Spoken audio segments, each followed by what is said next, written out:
start with School of Jurisprudence. Under this, we will deal with Analytical School of Jurisprudence. Before I start with the video, let me tell you that Law Series is an initiative for the benefit of judicial services aspirant and the students who are doing graduation and the students who are preparing for UGC NET. So please like and subscribe for the regular updates. So आज हम करने वाले हैं analytical school of jurisprudence. First let's see the features of analytical school of jurisprudence. Analytical School of Jurisprudence deals with law as it exists in the present form. So Analytical School study करता है law को present form में, ना ये past form में study करता है ना ये फ्यूचर फॉर्म में, ये प्रेजेंट फॉर्म में. जैसा कि लॉ सोसाइटी में प्रेजेंट फॉर्म में है वैसे ही ये स्टडी करता है. neither concerned with the past nor with the future but confined to the study of law as it actually exists, जिसे कि हम पॉजिटिव्स भी कहते हैं और इसी पे इनकी थ्योरी को पॉजिटिव थ्योरी भी बोला जाता है. इसीलिए exponents of analytical school consider that the most important aspect of law is its relation to the state. So analytical कहते हैं कि सबसे important aspect है लॉ का कि उसका स्टेट से रिलेशन कैसा है. मीन्स स्टेट ने उसे बनाया है, स्टेट सुप्रीम लॉ बनाया है या वो सब्सिडरी लॉ बनाया है स्टेट ने. सो स्टेट से लॉ का रिलेशन क्या है. For them law is command emanating from the sovereign. Law एक कमांड है जो कि सॉवरन से आता है. Also known as imperative school and positive school. So analytical school को इम्पेरेटिव स्कूल भी कहते हैं और पॉजिटिव स्कूल भी कहते हैं. अब हम पढ़ते हैं various thinkers of analytical school. सबसे पहले आते हैं जर्मी बेंथम. इन्होंने क्या कहा. इन्होंने कहा law is an assemblage of science declaration of volition conceived or adopted by sovereign in a state. So law क्या है, वो एक डिक्लेरेशन है, एक वॉल्यूशन है पीपल्स की adopted by a sovereign, जिसको कि sovereign ने adopt किया है एक स्टेट में. nature has placed mankind under two sovereign master, namely pain and pleasure, which alone decides as to what man should do or not to do. So ये कहते हैं कि दो चीज़ है like pain and pleasure. Law का काम क्या है कि वो मैक्सिमाइज करे प्लेजर को और मिनिमाइज करे पेन को, और इसे ही उन्होंने हिडोनिक कैलकुलस कहा है. इस पेन एंड प्लेजर की थ्योरी को हिडोनिक कैलकुलस भी कहते हैं. फिर देखते हैं कि प्रिंसिपल ऑफ यूटिलिटेरियनिज्म क्या है. ये कहता है कि greatest happiness to greatest number, मतलब कि लॉ का काम है कि हैप्पीनेस स्प्रेड करना टू द ग्रेटेस्ट नंबर, और इसी को प्रिंसिपल ऑफ यूटिलिटेरियनिज्म भी कहते हैं. आइए देखते हैं आगे जर्मी बेंथम ने क्या किया. He distinguish censorial jurisprudence from expository jurisprudence and said law is concern with law as it is. So उन्होंने सेंसोरियल ज्यूरिस्प्रूडेंस और एक्सपोजिटरी ज्यूरिस्प्रूडेंस में डिस्टिंग्विश किया था, और एक्सपोजिटरी ज्यूरिस्प्रूडेंस ही हमारा एनालिटिकल स्कूल है जो कि स्टडी करता है लॉ एज इट इज़, जैसा कि लॉ प्रेजेंट सोसाइटी में एग्जिस्ट कर रहा है उसी को स्टडी करता है. तो हम एनालिटिकल स्कूल को एक्सपोजिटरी स्कूल से स्टडी करते हैं. ही believe that morality is not essential attribute of law and thus discarded the superiority of natural law theory. तो बेंथम ने नेचुरल लॉ थ्योरी को डिस्कार्ड किया और उन्होंने कहा कि morality is not essential attributes of law. Morality essential attribute नहीं है लॉ की. और उनका फेमस वर्क क्या था, लिमिट ऑफ ज्यूरिस्प्रूडेंस डिफाइन. इसे याद रखिएगा, ये उनकी बुक थी limit of jurisprudence define. It is very important for your MCQs. अब हम पढ़ते हैं जॉन ऑस्टिन को. ही इनकी फेमस वर्क क्या है, इनकी फेमस बुक है प्रोविंस ऑफ ज्यूरिस्प्रूडेंस डिटरमाइंड. आप देखिए कि बेंथम ने लिखी थी book limits of jurisprudence defined और ऑस्टिन ने लिखी है province of jurisprudence determined, so confuse मत होइएगा। और इन्होंने दूसरी एक बुक लिखी a plea for the constitution, ये है in response to the professor Grey's work on parliamentary government. So इसके रिस्पॉन्स में इन्होंने a plea for the constitution लिखी थी। ये क्वेश्चन बहुत ही इंपॉर्टेंट है for your MCQs, for your prelims in judicial services as well as in UGC NET exam also. So please remember these two books. Next, John Austin ने study किया positive law की और उन्होंने apply किया analytical method to study the law. Law properly so called as distinguish from morals and other laws, which is laws improperly so called, which lack sanction of the state. So Austin ने law को दो तरह से भागों में बांटा, एक law properly so called और दूसरा law improperly so called. So law properly so called है वो मॉरल नहीं है, वो डिस्टिंग्विश है मॉरल से, और लॉ इम्प्रॉपरली सो कॉल्ड है वो सैंक्शन लैक करता है। तो लॉ प्रॉपरली सो कॉल्ड वो लॉ होते हैं जो ह्यूमन मेड लॉ होते हैं, और लॉ इम्प्रॉपरली सो कॉल्ड होते हैं उसमें सैंक्शन नहीं होता है। आगे ऑस्टिन ने कहा कि the aggregate of rule set by man as a political superior to man as political inferior subject. So law is a set of rules which is made by a man who is a political superior and for the man who is political inferior. उन्होंने positive law के 4 essentials बताए थे। पहला command जो कि sovereign देता है, दूसरा सैंक्शन जो कि स्टेट लगाता है, फिर होता है ड्यूटी, हर सिटीज़न की ड्यूटी है कि उसे वो कमांड को फॉलो करे, अगर वो फॉलो नहीं करता है then sanction may be imposed on him by the sovereign. So ये इम्पॉर्टेंट 4 एट्रीब्यूट्स हैं पॉजिटिव लॉ के जो कि ऑस्टिन ने दिए हैं।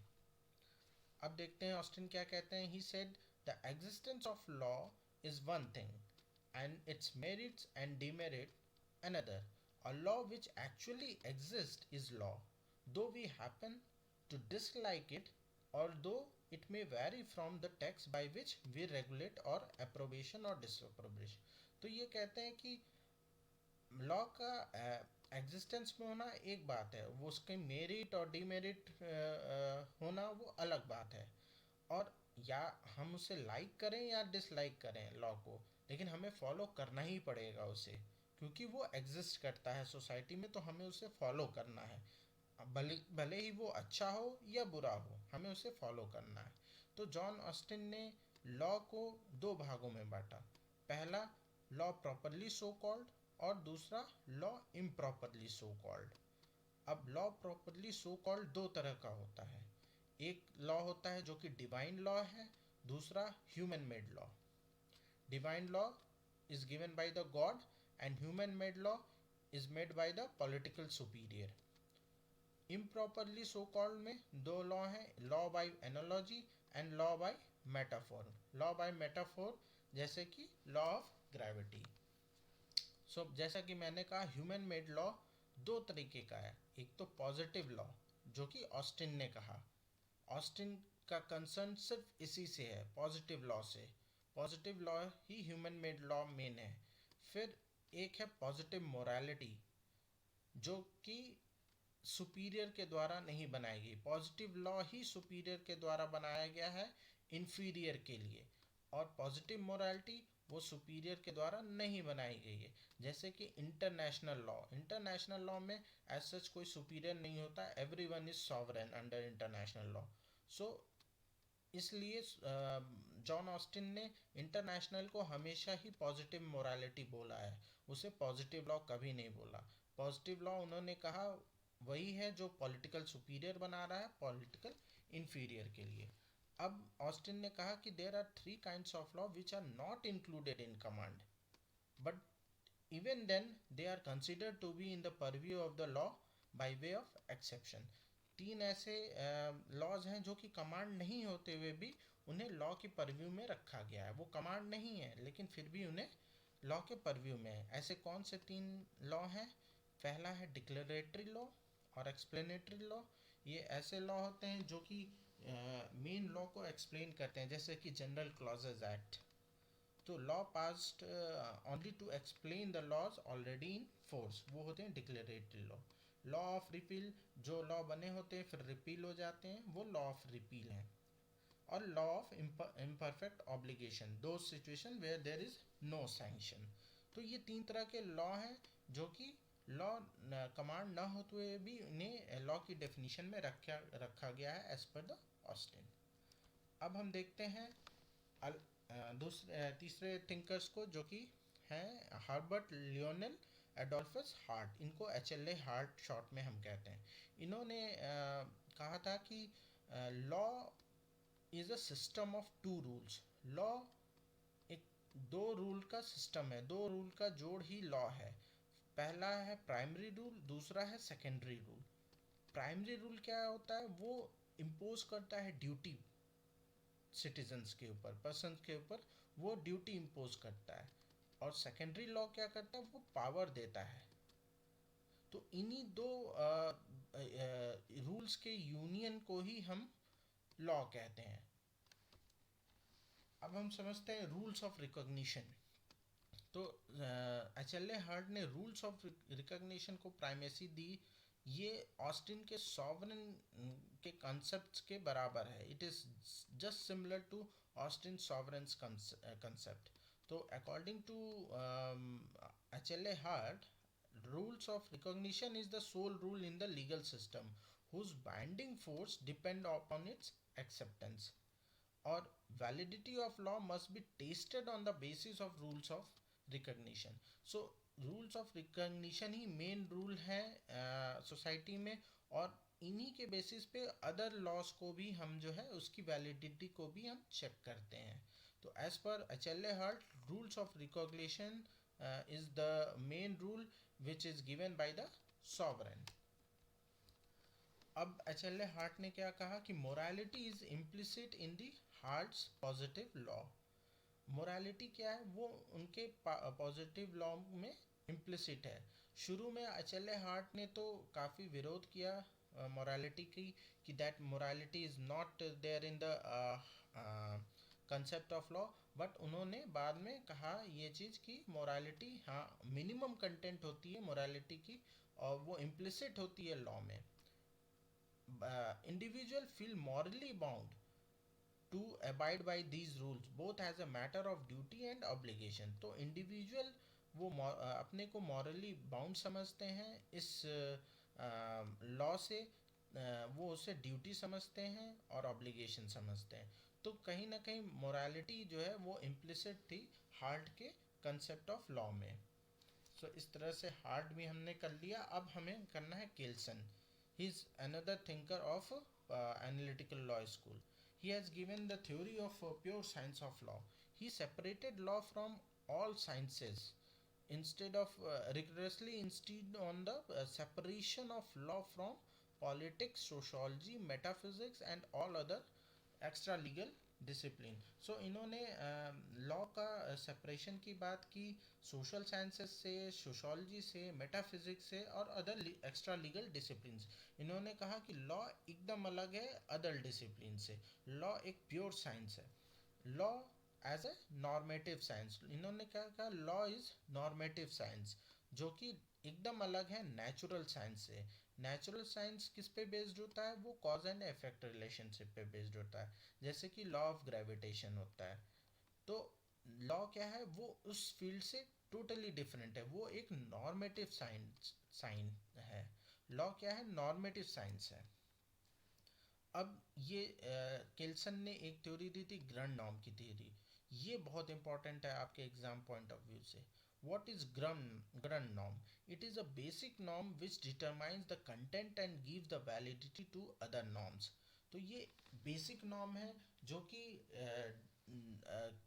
डिटरमाइन करता है, जो वैलिडिटी देता है सोसाइटी में सभी नॉर्म्स को।